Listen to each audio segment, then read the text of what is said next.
Flim Flam Film Fans, and this is what we just watched. I'm Chris. Ed. I'm Will. And we just watched The Batman. Spoiler warning, we're going to talk about spoilers for the movie. If you haven't seen it yet, go see it, come back, we'll wait.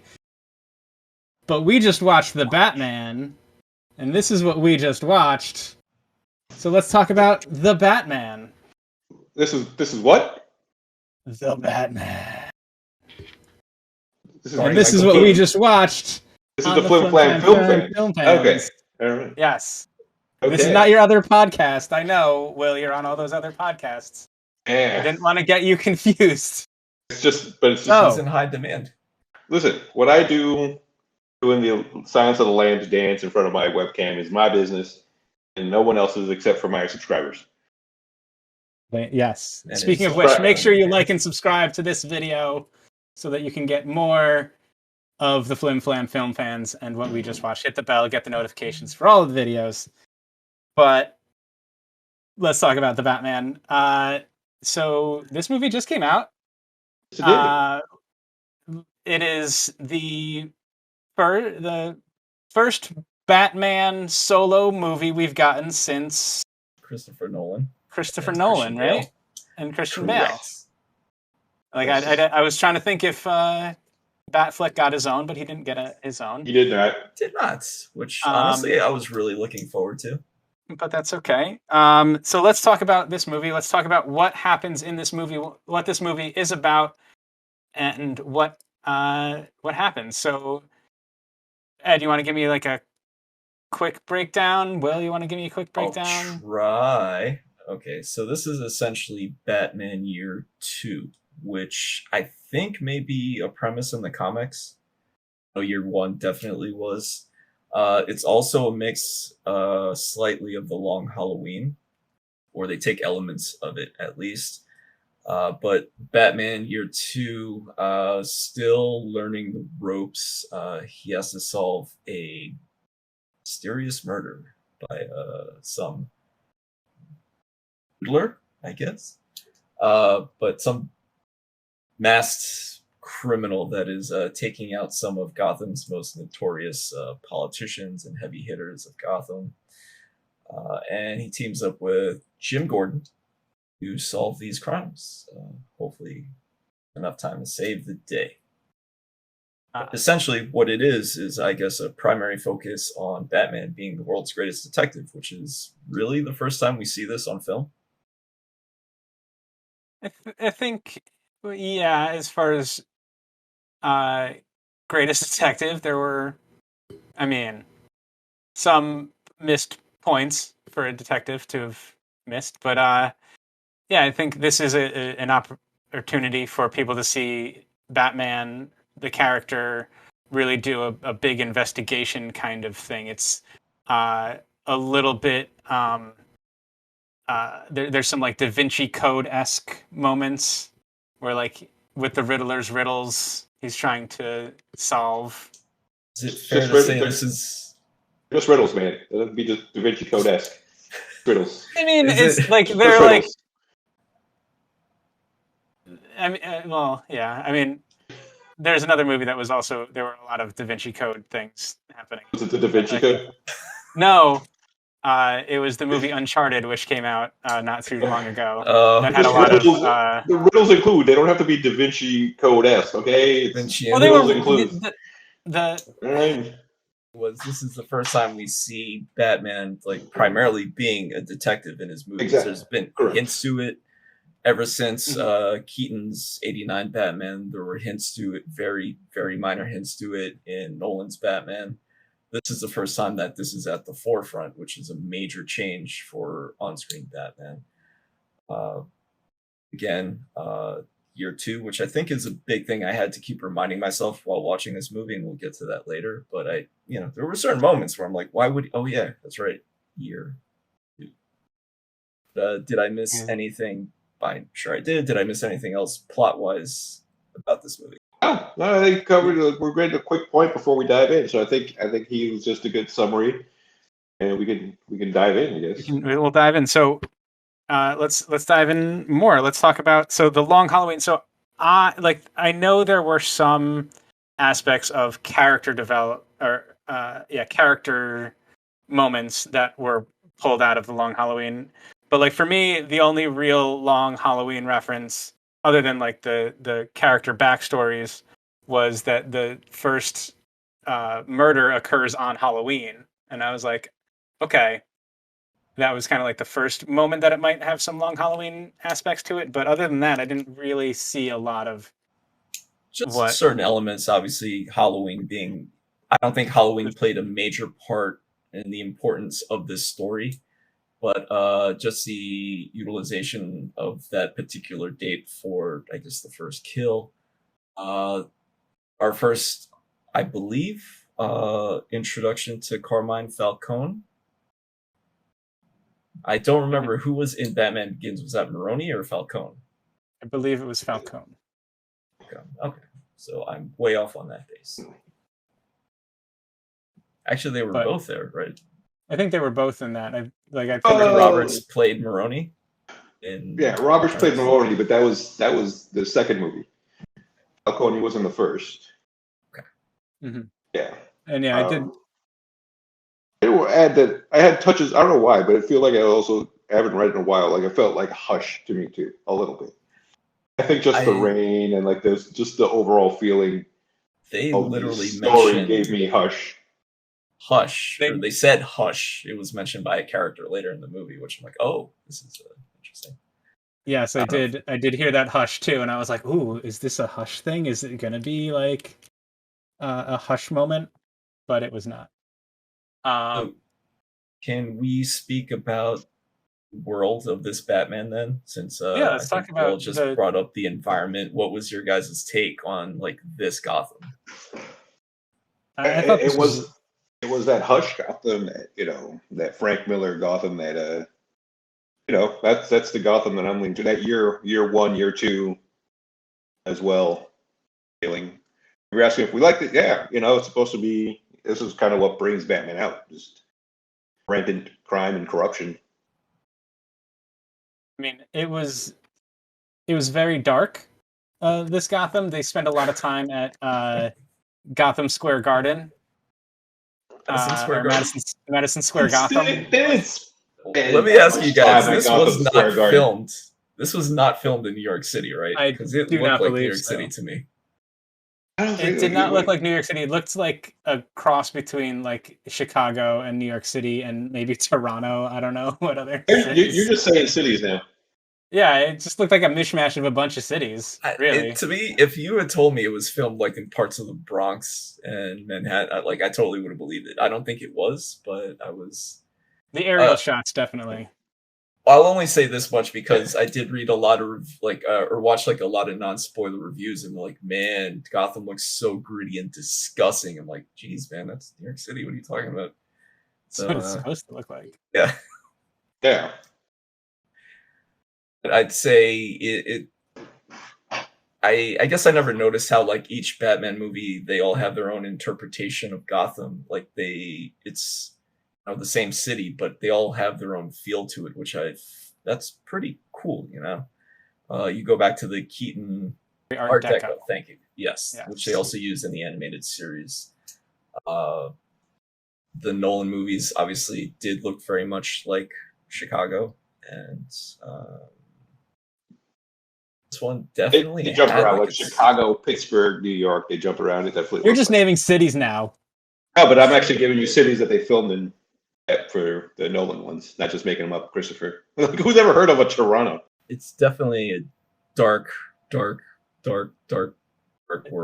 It was a very dark, rainy, wet world. Yes, I'm not sure there wasn't an overcast. There was like one or two day shots, and they were all overcast anyways. So speaking of so this Gotham also is very different than say like the Joker's Gotham. When like the Joker, I mean that was a 70s, 80s. Oh, the Joaquin Gotham. Phoenix. The Joaquin Phoenix, the Joker Gotham, but also still felt like New York City-ish in that era. So this is definitely a point I'd like to get to later, if you fellows would be kindly enough to remind me. But I'm glad you brought that up because I would have forgotten otherwise. That Joker world almost felt like it could have fit in this world. Mhm. We're just Yes. separated by a few decades, but it definitely had similar vibes to it. Yeah. Oh yeah, if you saw the cabs, it was like the '90s Old cabs New York City that they were cabs. using. Yeah, like the cattle. Mhm. Yeah. And to me, like this felt like the most real world. I know like the Nolan movies were very much about being, you know, anchored to the real world, like trying to make things as realistic as possible. This felt like that more so to me. They were the Nolans were definitely more felt very grounded in reality. This one, what did you think of Batman's technology? That was another thing. Batman had uh, quite a bit of interesting technology. The contact lenses that he had, the recording contact lenses. You just mentioned my first nitpick, but I'll let you guys take it from here. Hey, no, I want to hear your opinion on the contact lenses. Yeah, I want to hear. No, I would like to hear What you were guys because what I were don't want to taint your opinions. So did? I I thought like when he took them out and he put them like, all right, that's a cool piece of Batman tech. Let's do it. You know, he's got the technology records. You know, and the contact lens record. cameras. You know, he's got the money for it. He's got the R&D for it. It's Does I thought it Wayne was- I thought it Enterprises was- exist like it does in the Nolan verse? I mean, I'm assuming there's Wayne Enterprises. I mean, He you'd have to- lives in Wayne Tower. Yeah, you'd have to So- assume that kind of thing works the same way. Okay. The Wayne. Now, If we're it going wasn't to just assume that, gentlemen, because I was really trying. Again, it's a minor nit because it's a cool device to use. He's in a world where he's year 2. He makes a ton of mistakes, but he has this technology where a contact lens could take pictures and record video. And I was not sure how that worked. Where he's also in the same world where he has to use a legitimate, I don't know what that's called, the gliding suit. Oh, the squirrel suit. Yeah, those squirrel suits, the flying squirrel suits. Even though very, very practical because it exists in the real world. Whereas, like, you know, the cape would look so much cooler. I get why he used the squirrel suit. Mm-hmm. Man, that squirrel suit scene had me Right. when he hit the freaking truck and then hits the roof. That's another one of my things. I'm like, that oh should my have God. crushed every bone He in was his upper body. But I mean, Whatever. He was wearing padding. again, Okay, he was This wearing is also- padding, and he hit it at an angle where kind of he's like a His stone skips neck. off a rock. Yeah, And crumpled And, zones in his neck. yeah. Okay. So I'm not even there yet. But my Yeah. point being that he has the technology for that contact lens, but he doesn't have the technology for a glider. He doesn't. I'm still iffy. He doesn't have the Batwing. Well, I'm not even talking about like, yeah, but like, I guess that's sort of related. Like his Batmobile is just a suit. He threw a jet engine into his car. So he doesn't have the technology for like a souped up Batmobile yet. But, you know, I can see that coming down the road.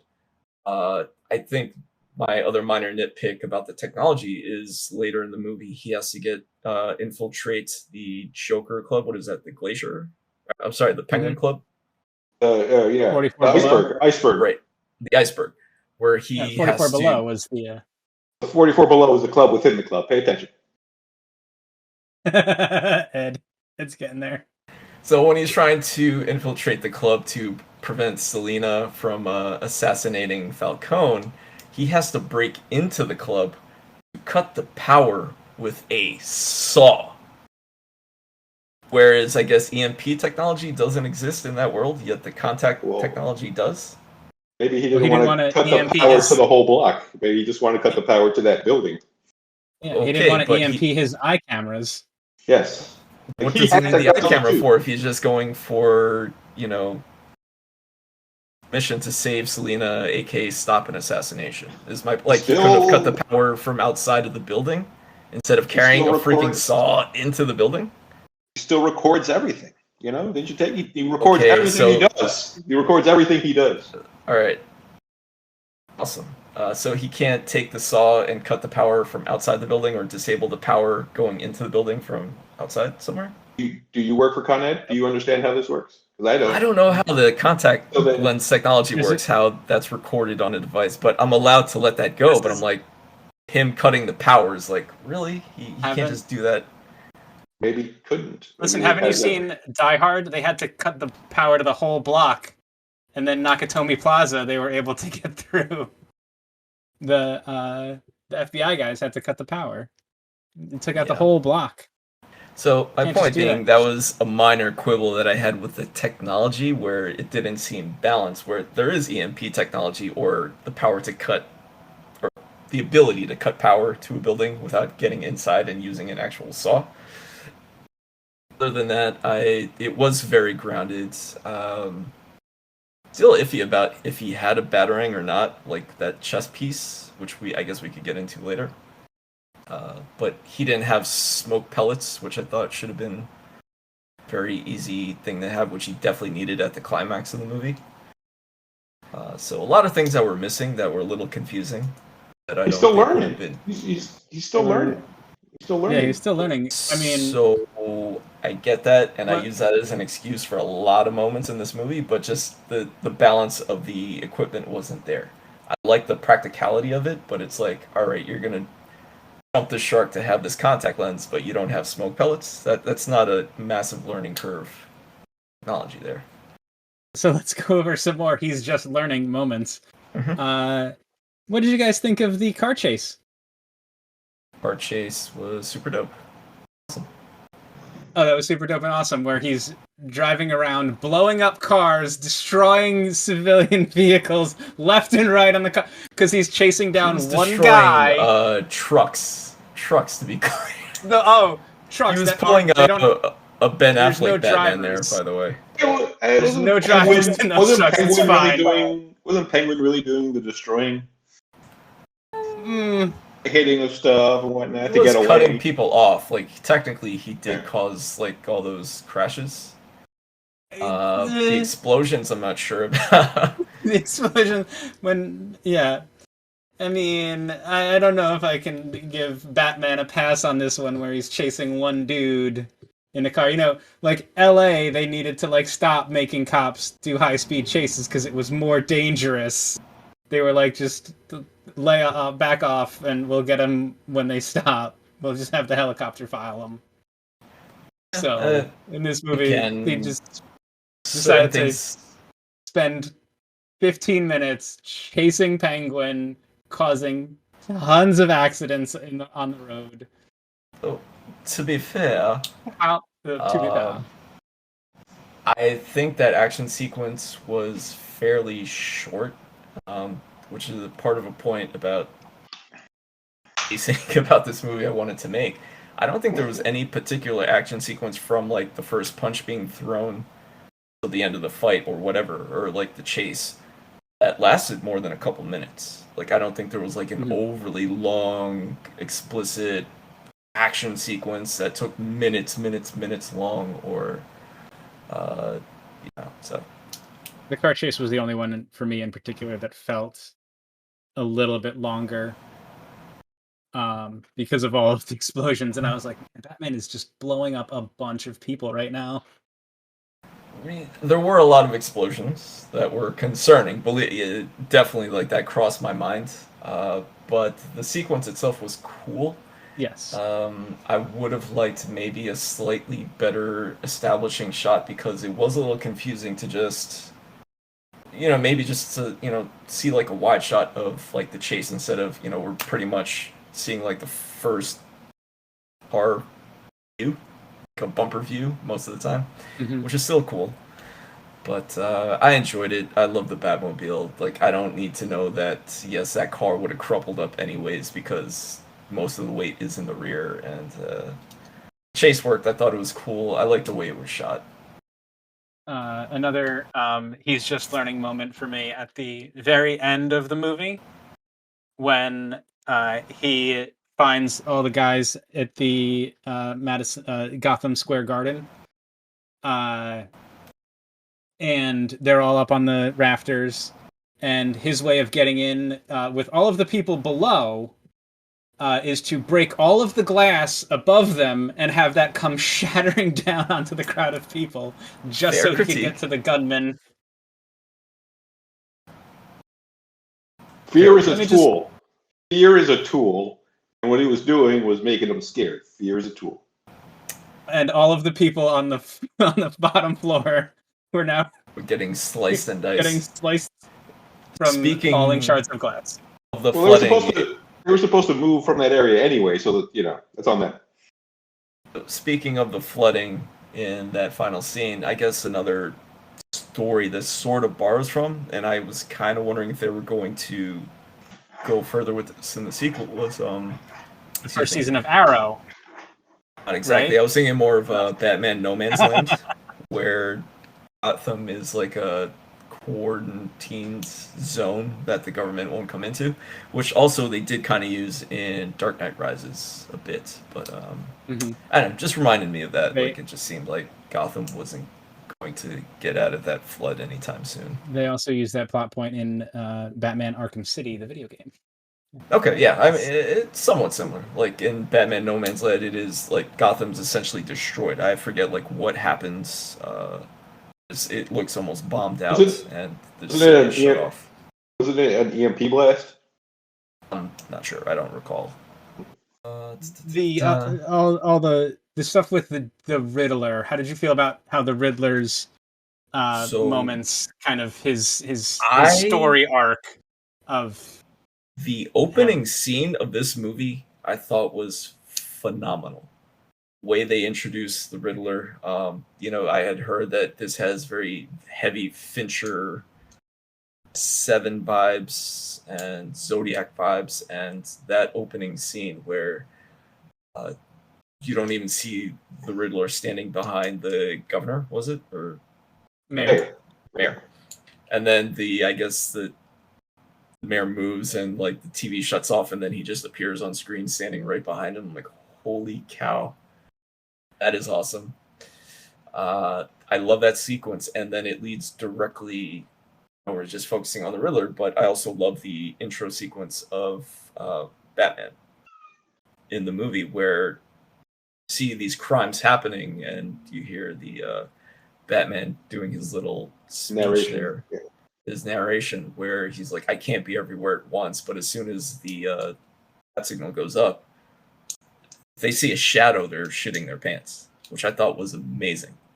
And I really wish they continued a little more of, and that's the type of Batman I definitely want to see more of. But the introduction to the Riddler I thought was awesome. The clues, or the Da Vinci-esque riddles. It's riddles.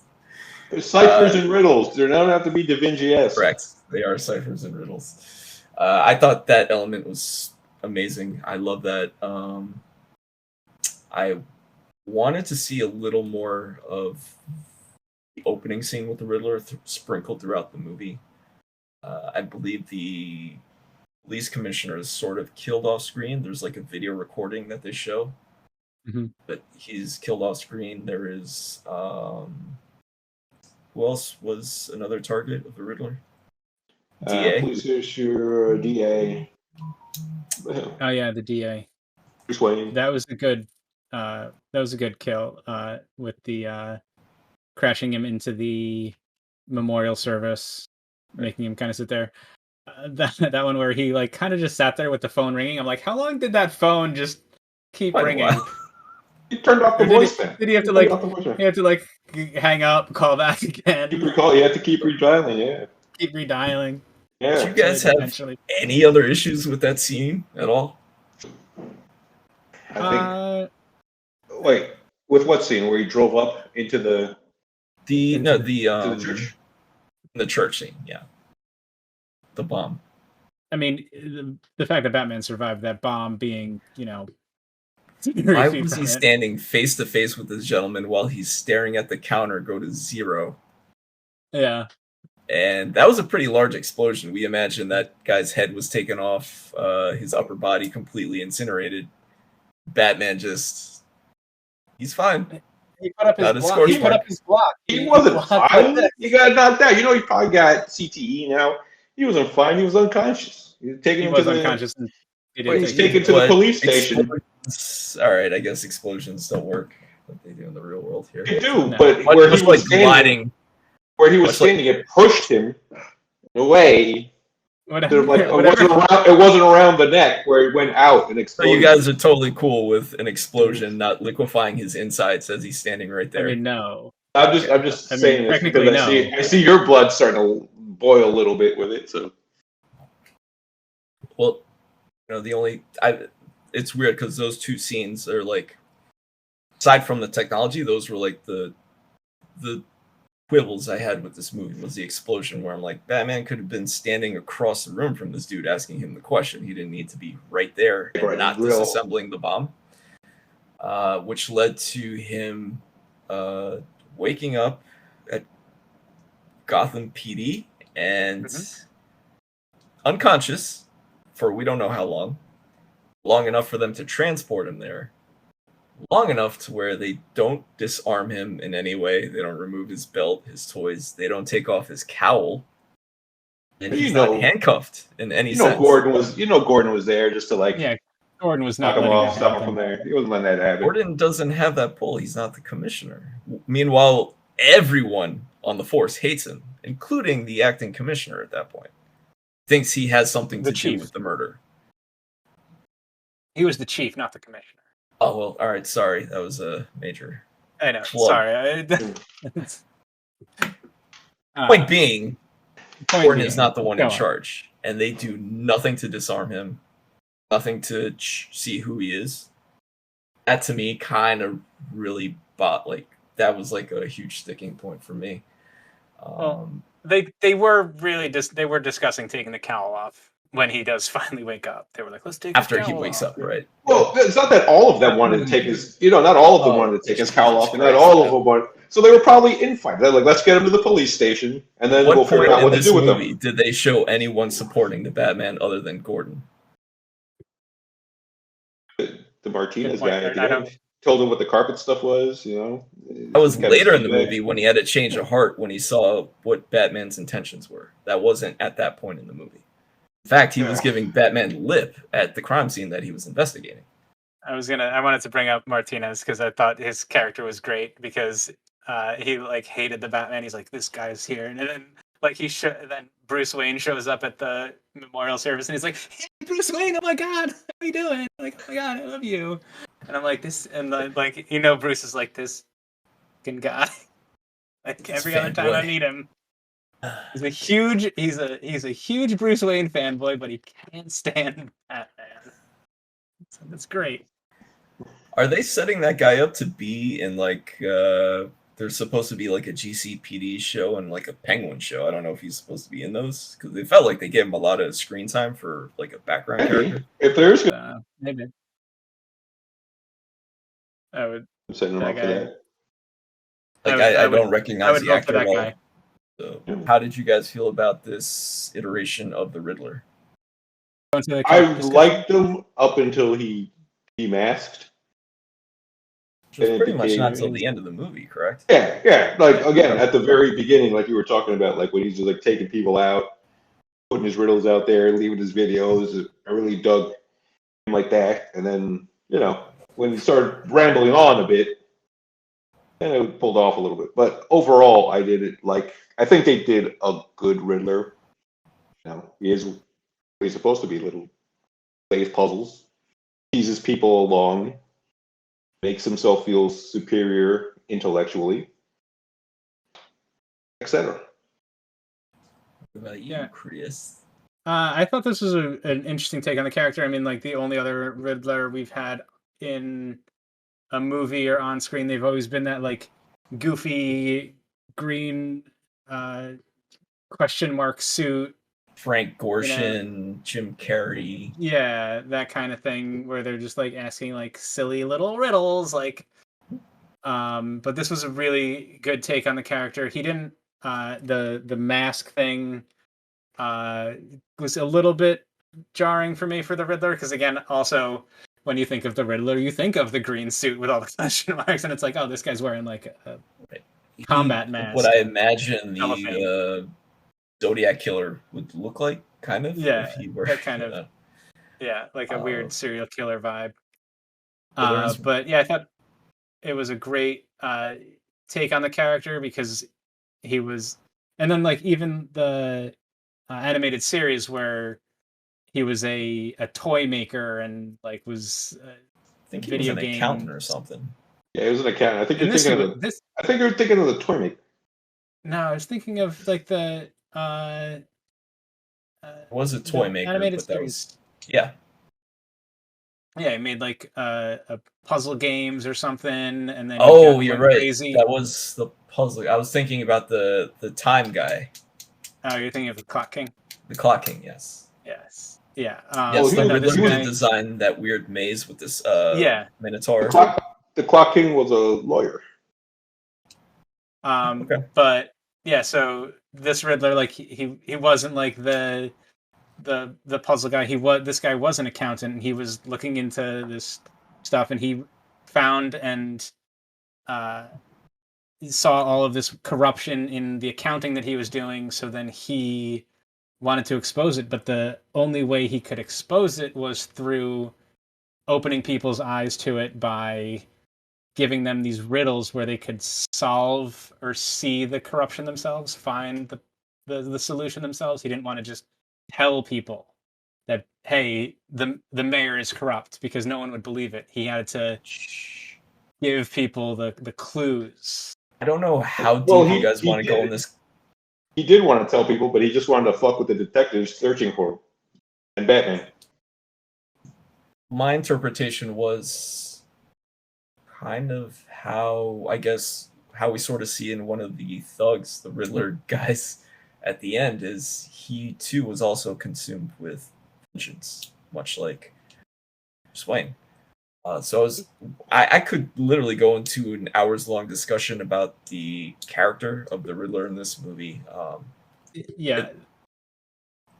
It's just going to lead into, like, because I definitely want to talk about Batman next, but I was absolutely fascinated, and again, made me feel more connected to Joaquin Phoenix's Joker movie, because in that film, they lean pretty heavily on like the character's mental health background and the issue with mental health treatment and all that, which is like very refreshing and very interesting to see, especially in a comic book movie. You're talking about the Riddler's background as the orphan who was supposed to be helped by that fund that ended up becoming a slush fund.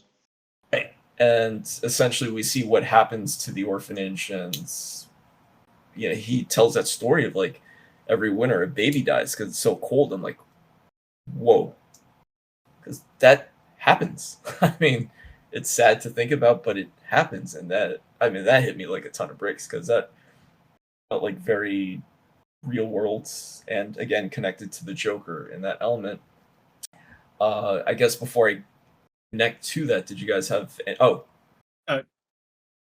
anything else about the Riddler? I do have one more question about the Riddler, though. Well, yeah, just one more thing like I wanted to talk about was how much the Riddler felt like he and Batman were on the same side. He thought that they were doing the same thing. They were both trying to fight crime as vigilantes, but going about it different ways. And the Riddler, that scene,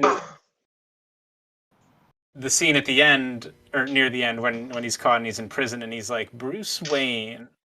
Bruce that was going to be Wayne. one of my like questions. you're thinking like, oh, he knows that Batman is Bruce Wayne, but then like he keeps going and you're like, oh, he really doesn't know.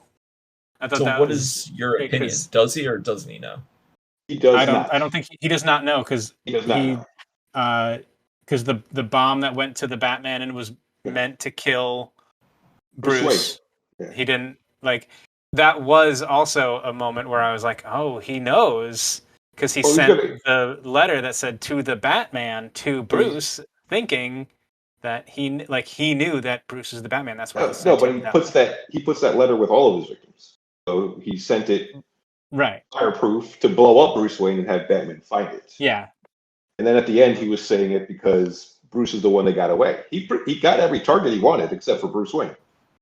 Yes. I wasn't sure. I'm leaning towards he does know, only because he's so clever. Much like Bruce, vengeance has been on his mind since he was a child. Also, I thought they were leaning towards, they had talked about the reporter who was Mhm. investigating the Waynes. I thought they were going to lean towards that being his father, but I was reading a piece where I believe that's supposed to be the father of Hush. I think they had the same last name, but anyways. My interpretation was he did know because the delivery of Bruce Wayne, and then we see the cut to the camera recording, which obviously picks up audio. I thought that he wanted Batman to know that he knew who he was, but then he also diverted for the sake of the people listening on the audio to make it sound like he didn't, that he wasn't aware that Bruce Wayne was Batman. Mm. That's my interpretation. I can see that, but I'm going to go with he didn't know. All right. Talk about Batman. Right. How So did Robert Pattinson do as Batman? As I Batman, I thought he did well. As Bruce, I don't think he did so well. connect sort of like the mental health aspect of that, where we see like a traumatized Riddler. This is the first time we see a traumatized Bruce Wayne. Like we've seen him like witness his parents getting shot, and thankfully they skipped that origin story in this movie. But it occurred to me while watching this Bruce Wayne that he is I'm forgetting the term where there's like a mental block that happens at a certain age, and they just are sort of stuck at that age. I know what you're Arrested saying. development. So he's at this Oh, arrested development age of whenever his parents died, and it's never been more apparent to me than this characterization. Not to say that I loved. I don't think he did a bad job with the character, but it was so overly depressing and moody. It's hard for me to love that kind of character. Again, not that he did a bad job with it, but it's never been more apparent to me that Bruce Wayne was in that arrested development of where he was moody. He was, a asshole to Alfred for most of this movie. He, much like a kid that idolized his parents, didn't realize that they weren't perfect until he grew up and he learned some things about his parents. Not that they were necessarily bad, but that they weren't perfect. Um, and the last thing I'll connect to the mental health, I thought it was absolutely fascinating that they brought up Martha Wayne's stint being hospitalized. And I thought In for Arkham. sure all Arthur of this Arkham. stuff was going to somehow connect to. I thought, because, I had heard spoilers, spoilers, spoilers. I really thought Joaquin Phoenix's Joker was going to show up in this world. Just because they connect so strongly to the mental health aspect of this, or at least they alluded to it in this movie. But at the very least, they say that, hey, Martha Wayne was not well, and tends to be hereditary. It's, yeah. a That genetic thing that now we see Batman might be freaking Fruit Loops, and that would explain a lot of his actions. And it was just fascinating, but I don't know if you guys had any impressions, interpretations of that I at all. had. I'd like to emphasize to our viewers that the term Fruit Loops is only Ed's opinion of the mentally people with mental health issues, and that Chris and I Talking do about not the stand cereal. by him.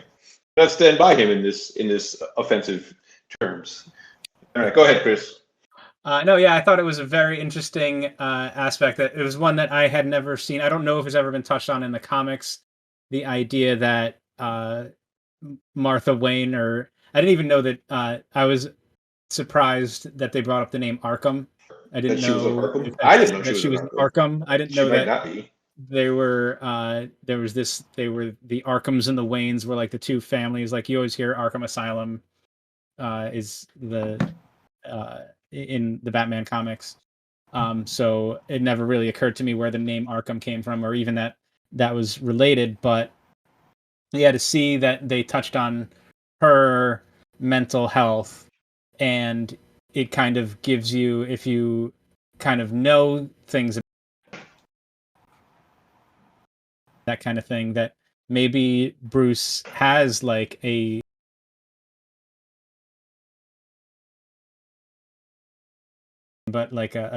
dispensation towards being mentally ill because of some familial history, and that might be part of why he wanted to be the Batman so bad. Like that he is kind of not well to want to think that I'm gonna dress up as a bat with all Right. of my technology And and that's chase always been the criminals. tongue-in-cheek joke about Batman. It's like, oh, he's got to be like a nut job.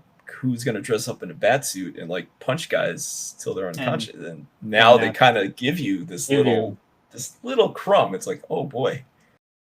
So y- I just thought that was a fascinating layer. yeah. And yeah, I thought that was the family, the familial, like Arkhams and Waynes kind of thing, and how Right. they were the two most powerful families. That also ties into how extensively rich the Waynes were, because they kind of joined the uh, two wealthy families together. It gives you Right. that kind of context. I mean, which is an interesting aspect that they've never really, I don't think, touched on. Maybe in So the I'm comics.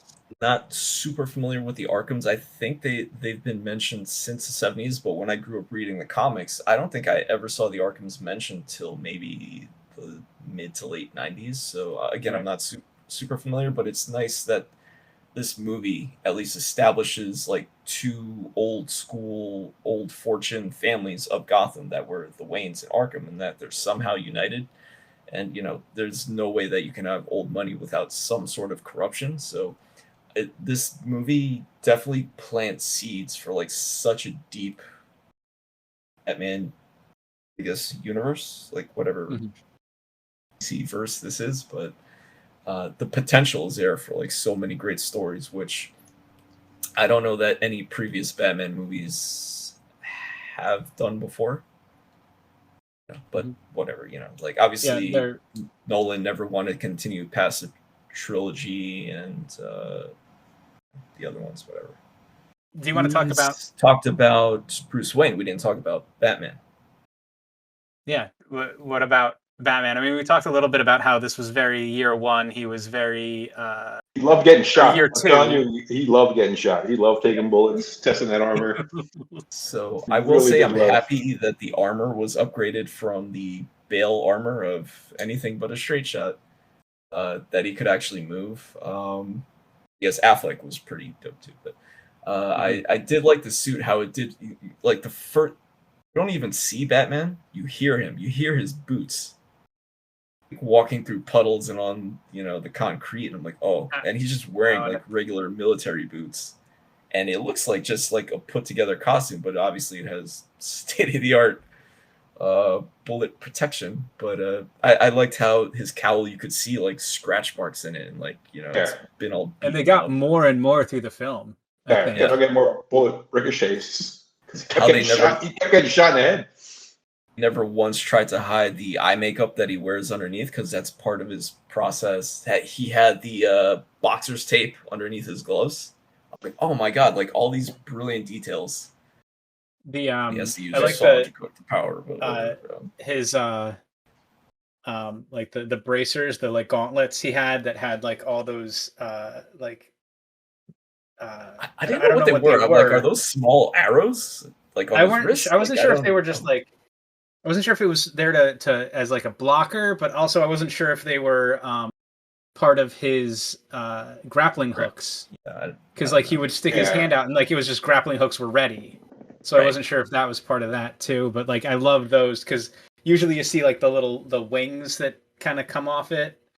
I mean, it was cool in the Nolan verse where he shot them at people, but in Mhm. this one he just had the things. But the boots thing I want to talk about because that was when he has the penguin after the car chase scene, and he's walking towards the penguin's car, and you hear the boots, and it just sounds like he's in a western because it sounds like he has stirrups on his Jingle, boots, and it's just jangle. like jingle, like he's just. It just sounds like he's uh, Clint Eastwood just walking up to some dude about to shoot him in the face, and Speaking of the which, stirrup, not first stirrups. What am I thinking of? Why did I say stirrups? Spurs.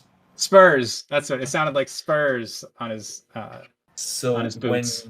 we're first introduced to his Batman when he's on that subway platform coming out of the dark, and you hear the boots walking. It reminded me sort of like the Bear Jew in Inglourious Bastards, where you don't see him, you just hear the bat hitting the wall as he's approaching through the tunnel. Mhm. I'm like, oh, like it's just an ominous sound, and you're like, whatever's Yes, coming out that's of a- that that's a darkness nice- is not good. Yeah, Yeah. that nice. Yeah, I Or definitely you. like the sound approach. Like Freddy Krueger's claws before he actually shows up. Yeah, Oh, that that's kind of like- like. Scraping. So when they announced Pattinson, I wasn't elated, and only because I had not seen his work. I only knew him from Twilight, which I think I saw maybe 10 minutes of. Harry Potter. I've not Never watched Harry Potter. seen. Oh, I you think didn't I see him in felt. Cedric Diggory? I haven't seen Harry Potter's. I think I fell asleep during the first one twice. I saw him in the Lost City of Z, which I vaguely remember him being in. He was in Tenet. I want to say I saw him in something else, but I honestly can't remember it. And I thought they made him, and he made the character look amazing. Again, not a huge fan of the emo Bruce. I understand why they did it. I'm glad that. Oh, I they get really I get what they did, but I think he was too emo. Right, and I'll get into that later with final critiques. But if it was like a one-time only thing and they can move past that, not that I need to see this character become a playboy billionaire or whatever, like humanizing and whatever, just moving past that, like I didn't need to see Brandon Lee and the Crow as Batman. It sounds cool, but 3 hours of it was a tad too much. But him as Batman, I was surprised it worked. I don't think I've ever disliked someone being Batman on screen, but it worked. I thought he did a great job, and his take on Bruce Wayne, which is also the writer-director's take, was interesting. I don't think they did a bad job with it, so I was pleasantly surprised. Like he definitely brought it. And final piece on that, I don't know, obviously, like technically how long, but this has to be like the most screen time any actor has spent in a Batman suit in one movie, right? It's like the majority of the time it's Batman. It's like very rarely Bruce Wayne. Very So- rarely, Yeah, yeah. you can say that. Yeah. Yeah. Yeah. Chris, any final thoughts? No, I really Batman? enjoyed the take on Batman. Would probably fall into that category of like not thrilled with Pattinson. I only knew him from Twilight, briefly in the one Harry Potter film, but he did a great job. I mean, it's always nice when they surprise you with a cast and then casting, because you're like, oh, that's never gonna work. I mean, they did the same. To be honest, I did have a similar reaction to Heath Ledger. It's like Completely oh, wrong on that one. So, I mean, this one too. You're a surprise to be sure, but a welcome one. be sure. So, how did you fellas feel about Zoe Kravitz as Selena Kyle, aka the Catwoman? Catwoman's supposed to be super fine, and Zoe Kravitz is super fine. So that checked that box. 10 out of 10. Uh, That box is checked. Move on. That box is checked. That box is checked. She loved cats. I mean, I think she's a good actress. So she pulled off. I watched Kimmy recently. She was good in it. I didn't I really haven't care seen for the Kimmy yet. movie. High She Fidelity? was really good in High Fidelity, which they canceled, which sucks because I really like that show. I thought she was great. She worked. I Catwoman in this movie, she was very much a great piece to the puzzle, moving the plot forward, because she was the one who Batman could use to get into the club. She did a great job working with that kind of moment where she had to like kind of be like, she was like nervous, but also kind of confident. She had like a nervous confidence about, she knew what she wanted. She wanted to get revenge for her mom. She wanted to get the money from Falcone because that was her dad. That was kind of, that's a long Halloween like plot point. quick They question, told. but how did you guys feel about that plot twist? I mean, again, that's a long Halloween plot point, so I was okay with it. I don't know that it's a fully established comic book thing, but I thought it was a great use of the Honestly, character. if that's part of Long Halloween, I forgot because it's been quite a few years since I read that book. I just thought it was interesting, and I can't. I can't remember it in the books, but that's like a minor change. It's that made sense for the movie. It worked. It definitely made Yeah. it tonal sense in the movie, so that was fine. Yeah, it gave her a lot more purpose for being there. Or she And was. she played the character really Very well. well. The end where she kicks the guy off the building because she's ready to get what she wants at whatever cost. She's another aspect of that vigilante kind of justice that where you see kind of Batman being torn with the Riddler. The Riddler's going about it one way, and Batman's like, that's not the way I do things. I don't just like kill people because they're bad. And then Selina kind of has the same kind of thing, or that like she wants vengeance or revenge for what happened to her parents or her mother, and again, Bruce has to be like, no, that's not the way that I do things. We can't just kill him. We're not just going to assassinate. Like, you're not just going to assassinate the guy. I'm not going to let you do that, even though you might be right. You know, How'd you think she looked in the suit, Chris? I didn't even really notice it. I was too busy, enjoying the character on screen as the performance of Zoe Kravitz. Colin Farrell is a penguin, which I believe you told me you did not know that he was in this movie. No, I knew he was in the movie. I didn't know he was playing the Penguin. I think at the time it was thought that he was playing Falcone or Moreau. Like it was thought that he was going to be playing one of the mob bosses rather than the Penguin. And then I saw the action figure and it said the Penguin, and I was like, oh, he's the Penguin. Sure, he wasn't playing Robert De Niro in The Untouchables. I think he was playing Al Pacino in Dick Tracy. Oh. Yeah, that's right. That's also very good. It's that trailer. That's right. I can't unhear De Niro. You know, that whole clip of De Niro going around where he repeats everything like 3 or 4 or 5 times. And when the trailer showed that car chasing, he's like, I got you! I got you! I got you! That's totally De Niro, man. But if you're going to play like a classic gangster, you got to go with De Niro. You have to have De Niro. I enjoyed it, but I'm like, that's totally De Niro.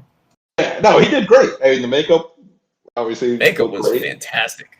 Yeah, and I think he did great as, What was so great about it? Penguin ready to take control as soon as the other 2 mob bosses are out of the way. Smart ass, not scared of the bats, My favorite aspect of the makeup was the scar on, I guess, the left side of his face that looked like he just took like a baseball bat to the jaw, and the fact that like he had all fake teeth and just that scar that like you just know is like evidence from him taking something to the face and losing all his teeth in that hit. And like, part of his character that like you want to be like, I want to know more about like how that happened to him. He should have been smoking. Joker got those scars. He should have been smoking. Yeah. He didn't smoke. He should have smoked. Penguin smokes. But that's nitpicking.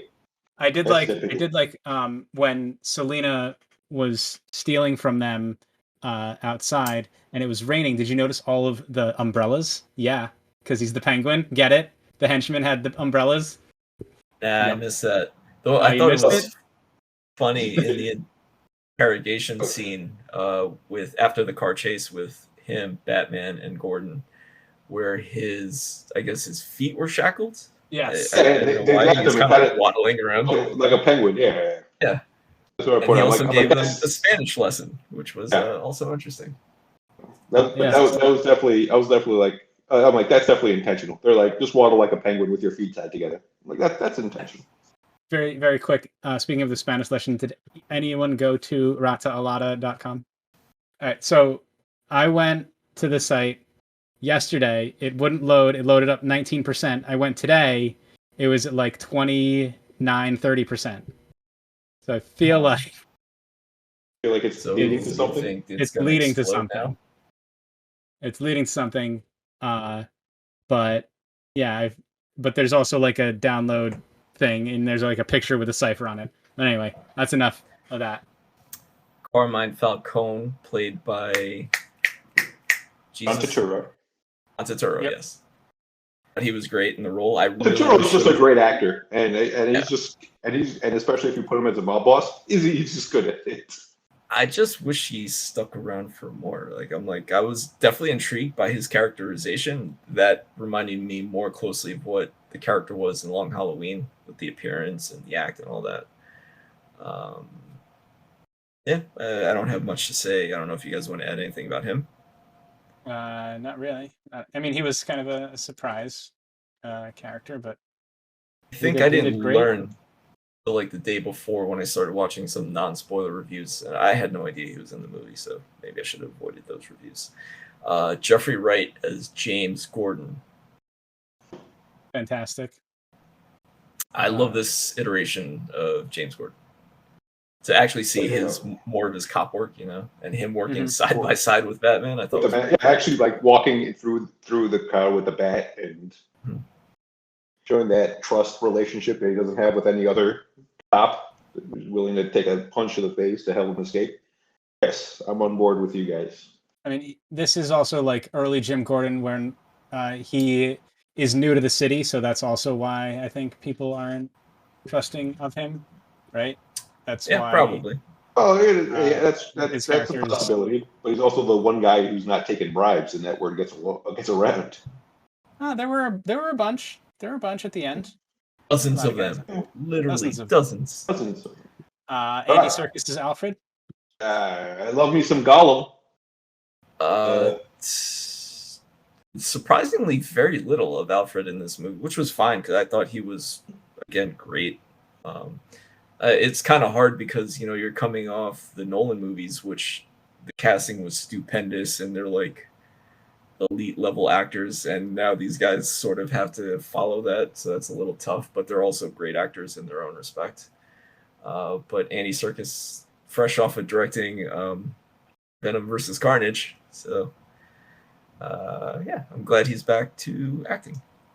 Any other characters? I see here Barry Keoghan as unseen Arkham prisoner. Originally cast as Officer something, Stanley something. Like it's cut off. Okay, let's talk the unseen Arkham character. So my original interpretation, because I know that when you don't see him, he mentioned they think you're a clown. I'm like, oh, Joker. Then they show a brief glimpse of his face, and it looked melted. I'm like, wait, is that Two-Face? Then no, because it looks like a scar here and the nose. He's got like the mohawk. He looks like that roided up Joker in the face wise. That's why I thought he was Two-Face, because to me it looked bubbly, like at least that half of his face, and I couldn't see well enough. So for me, I thought it looked like Riddler, but obviously sounded like the Joker. The more like director did confirm that he is supposed to be the Joker. Like that Gotham Joker, yeah. Mm-hmm. We don't talk about that here. Yeah, well, there you go. Yeah, And then I don't think there's. That's all I have to say about that. Yeah. Great actor. He was in The Green Knight. He had a small part in that. He was in The Eternals. What best part of The Eternals? Bar none. Bar none. He was in. First time I saw him was in The Killing of a Sacred Deer, which starred Colin Farrell. So I guess they have that connection. Great performance by him in that movie. And he was originally cast as Yorick in Y the Last Man before they fired the showrunner and recast him, and it worked out well.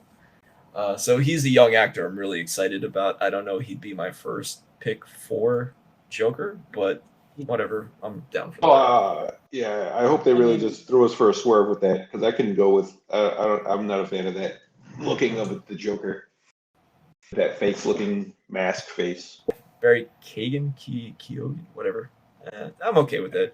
It's not really much of that performance, but I was reading that Matt Reeves said that there's an additional scene that he cut out of this movie that has more of like a Hannibal Lecter take, I think, with this Joker, where Batman goes for advice to Joker, his character.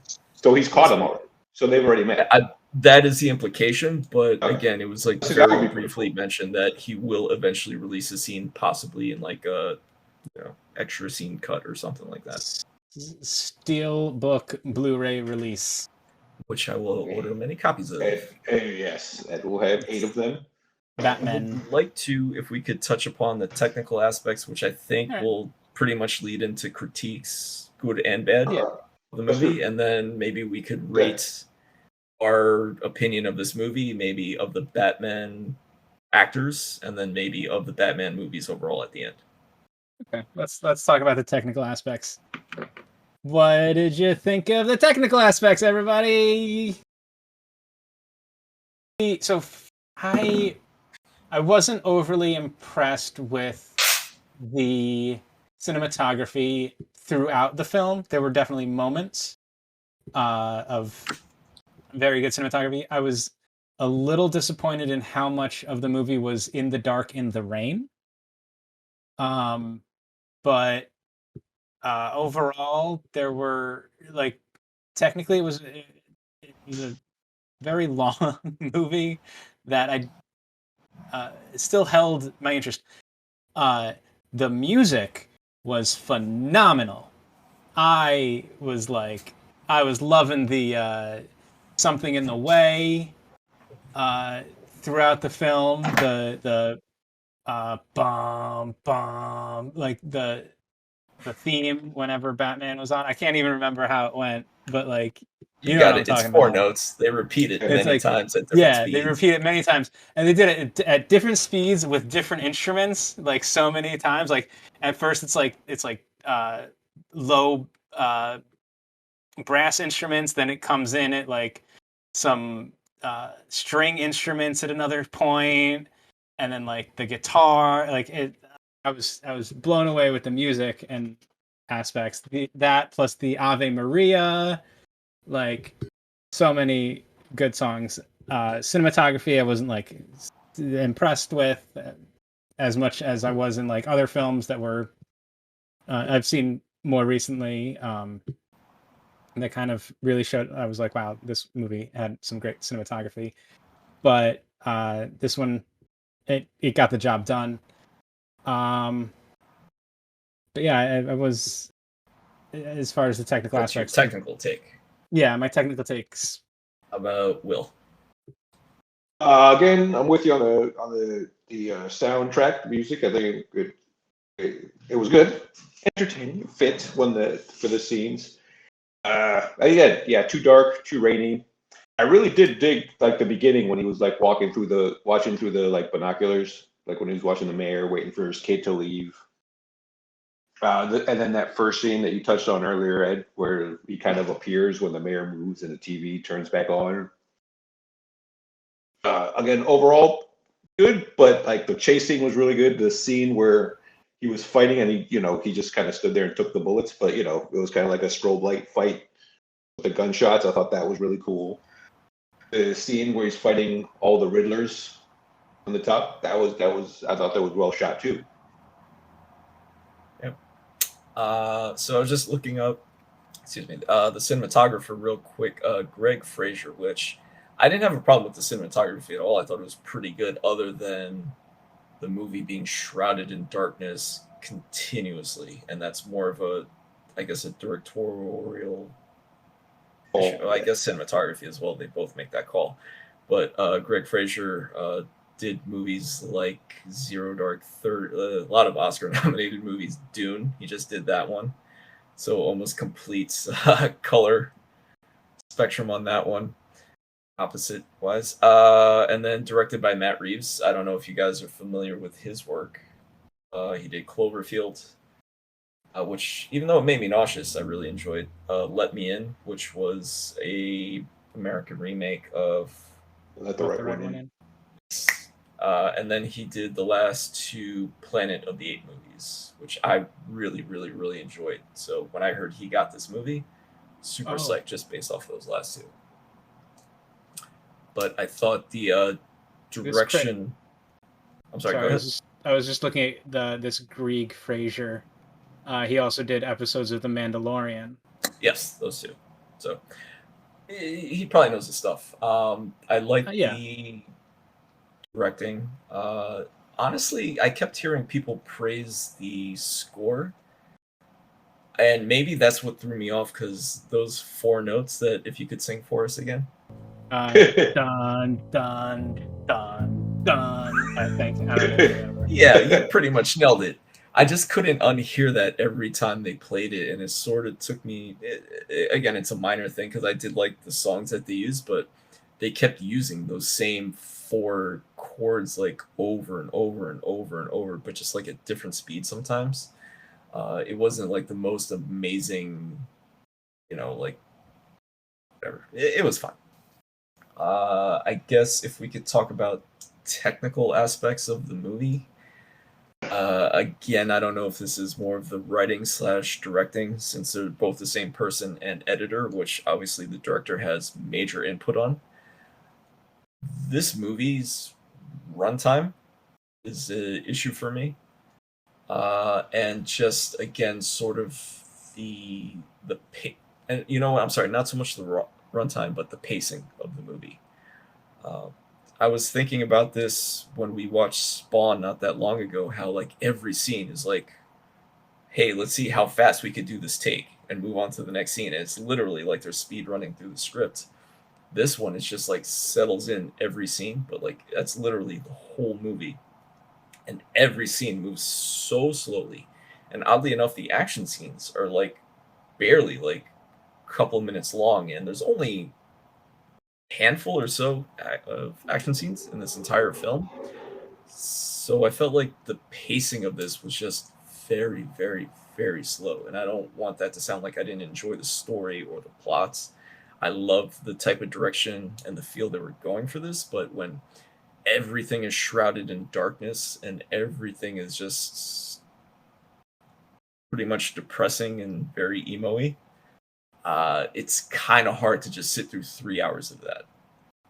Uh, but on the other technical aspects, I'm a big Matt Reeves fan. I really hope he gets to tackle a sequel on this, same characters and all that.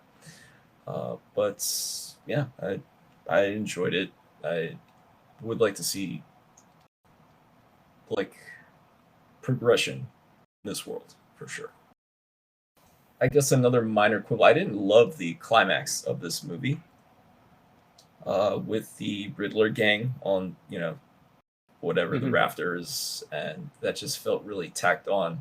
And I guess I wanted to throw this question to you guys: how did you feel about, I guess, either the length of the movie or the pacing of it? Because I have another question about that. The Too long, pacing. too long, and yes, too slow. Could have sped up some parts. I didn't hate the pacing, but there was some parts. I'm trying to think which ones in particular where I felt like they could have moved it along a little quicker. Yeah, And I'm drawing a blank on those spots. Go ahead, Chris. I don't think that there was. I mean, it was too long, and I don't know if that was due to the pacing. I mean, it was nice that it settled in places, but they really did want to tell the complete story of everything that was happening. I don't know that they could have. I mean, there's probably things that you could cut out or have made shorter, like moments in the club with Selena, um, things like just small things here and there. They probably could have removed to make it under that. Like, there might be 20 minutes in the movie that they could probably cut out to Well, get it under like 2.5 hours. my question. Like, what? I But guess back to Will. Like after you finish, Chris. But like, what else would you cut out if you had to make this movie shorter? yeah, like probably some scenes with Selena, maybe a couple of establishing shots. Well, even Uh, that final scene, I think, was too long with all the Riddlers. Shots that just went on a little bit longer than they should have. So Like a couple seconds here and there, they could have easily just made minutes up that way. But the yeah, as far as the length of the movie goes, I wasn't too upset because there wasn't anywhere that I thought that they could have made this into two 90-minute movies, right? I don't know. If anything, then yeah, I was thinking that. Like, was it? And apparently there was like close to a 4 hour cut that he could have made. that he could have just cut this into 2 movies. Because again, I think I misspoke when I said the length because, and I'll keep going back to this. I know it's the same example I used, but like any of the Infinity War movies where those are almost 3 hours long, and I was not bored for a second of those because they just keep moving. I think they're like excellent examples of movies that have excellent pacing that they just, even when they're not action scenes, they don't slow down because they have information. There's different settings, there's different lighting. It's like everything is stuck in this like one depressive hole. You're just stuck there. Like I was physically and mentally exhausted after I left this movie. I was just like, ugh. Honestly, it took me up until today where I'm like, all right, I might go see this in theaters again. But it's not so much the length of the movie, but just the pacing of it. Like it just, everything moves so slow. And I was thinking, well, if that's how they're going to pace the movie, then you have to cut something out because you can't live with, snail-like pacing for 3 hours in a movie. What could you possibly cut out? Because there's no, it doesn't feel like there's that much fat in this movie. Like every plot point is maybe not necessarily important, but they're all good. It's not like they're nonsensical. But I do think it's sort of, without realizing what we mentioned earlier, there's different stories that they're trying to tell, like whether it's Long Halloween or No Man's Land, and again, it's only hinted at in these movies. And they try to do like a Zodiac /7 type thriller, and a lot of stuff to pack into this. Yeah. And if I had to cut something out, is Catwoman necessary in this movie? I'm sure we all like her. We all like the story of it, but is she necessary to the plot of this movie? Like, can't we just move past that character? Does Falcone need to be her father? Do we need to share those scenes? If anything, I think I would have liked more scenes with, maybe a few more scenes with Falcone, or maybe like a few more of like Riddler plotting and, devising like another setup or something like that. But I'm not sure what could be cut other than Catwoman and a lot of her plot points in this. Or maybe less of a focus on maybe just Selena Kyle, but not necessarily introducing Catwoman in this movie. Mm-hmm. I think you could have easily shaved 20 to 30 minutes from this and it would have been better. And again, me being a complete jabroni, I don't know what the hell I'm talking about, so I'm just talking to my ass, but possibly keeping in the scene of Joker already being in Arkham and Batman using him as like the Hannibal Lecter, to find out like how to get into the mind of the Riddler, to find out or how to stop him. I think that could have been, a quicker pace to the movie and just keep it tighter. Because again, with like the Snyder films, like Batman vs Superman tried to fit 3 movies into one, and that was a shorter movie, and that felt way too long. But the pacing of that movie was a lot better than in this one. How'd you guys feel about the motorcycle scene at the end, where they're motorcycling together, and then one goes left and one goes right? I was always shocked on how much they rode the motorcycles in the rain, because I'm like, man, those things are dangerous, but those things are dangerous. The motorcycles on the rain. It did ride the motorcycles on the rain. I thought for sure, yeah. I didn't know what they were doing. Like, all right, we're not gonna go with each other anymore, but then they're following each other for a good little bit down this narrow path. I did like that they split. Like that was a good shot, Yeah. But I liked it. Again, it did drag at some points, or not drag. It did feel long. But I would like to see a sequel with with all the major players coming back. The story writers, the director, Batman. The same team that put this movie together. I'd like to see them put a sequel together. Do you want this to be a trilogy franchise? Do you want this to be just a sequel? Like how much of this? I don't know. Depends on how the next one goes. I don't mind. Like, there's a lot that they can do here because again, it's like year 2. There's a lot they can do. So it could be a trilogy. It could be more. It could be just 2. All depends on how they lay out the next one. Quick question. Another edit, possibly. This occurred to me earlier. If, let's say, they had cut out the entire climax of this movie, and it ended with Batman interrogating the Riddler, And, you know, what have you done? Like, he has his Ozymandias moment. Like, I already did it like 30 minutes ago. He, you know, detonated the barriers and flooded Gotham, and the movie ends there. That And yeah, then the like post-credit scene is the conversation with the Joker and the Riddler. And not, There you like, go. go See that to too. a la rata la la la, whatever. yeah, as long as the movie opened up with the Batman Part 1. And you're like, oh. But there's Okay, that still makes no sense. idea Yeah. whether or not there's a Batman I didn't Part come 2. to this movie But knowing that this was part 1. know that this was Part 1. What do you mean? It A just la says Dune or Infinity yeah. War, but instead of getting to Batman Part 20 with Pattinson, we start off like cool movies like, oh, Batman will return, or Riddler will Yeah. return in the Batman Part 2. Like, I know audiences don't like a down ending. I just thought that would have been interesting. Cut like a pretty not great climax scene. So another thing about the climax thing, I've talked about this before in podcasts. This did not end with a CGI superhero fight, which I thought was fantastic. Like two PlayStation 2 models going at it. They were not, yeah.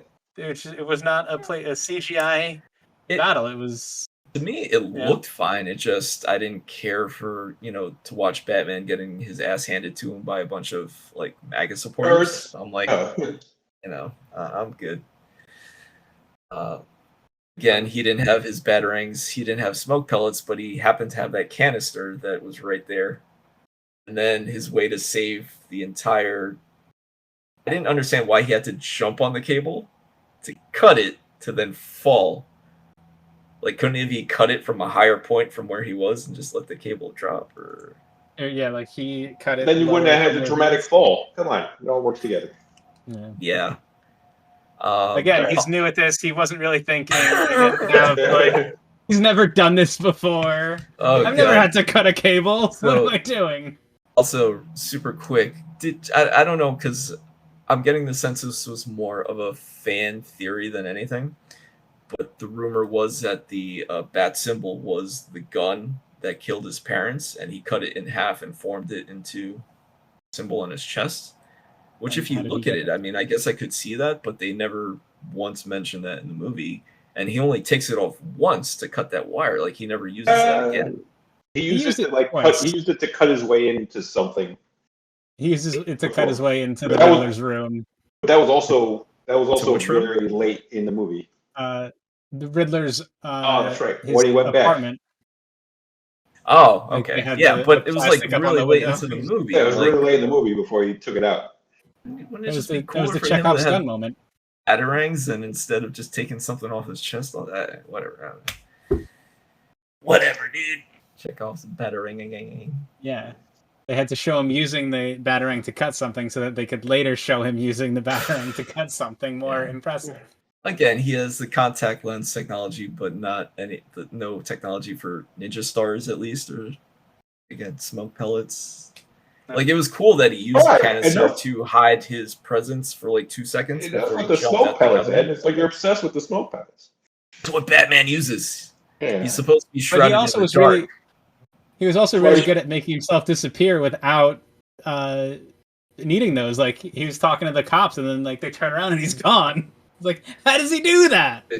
One thing I hope they do change. I was a little, speaking of how dark this movie is, Batman exposes, not himself, but, you know, exposes his person to a lot of cops and a lot of just people, like, way too much. Like, I really wish he stayed like more in the shadows. Like, if Gordon was bringing him to the crime scene, like, he's in the corner covered in darkness, like, you could tell he's there, but you can't see his face.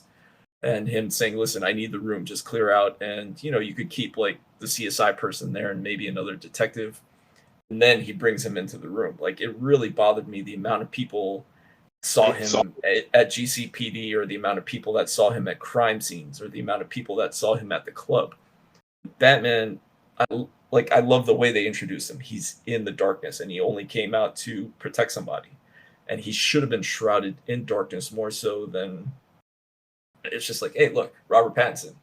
And they made a point, like Falcone during the memorial, It's like, oh, I recognize your face from when you were a kid. And the only difference is, all right, now I don't recognize your face. Like, Wait, where'd Ed go?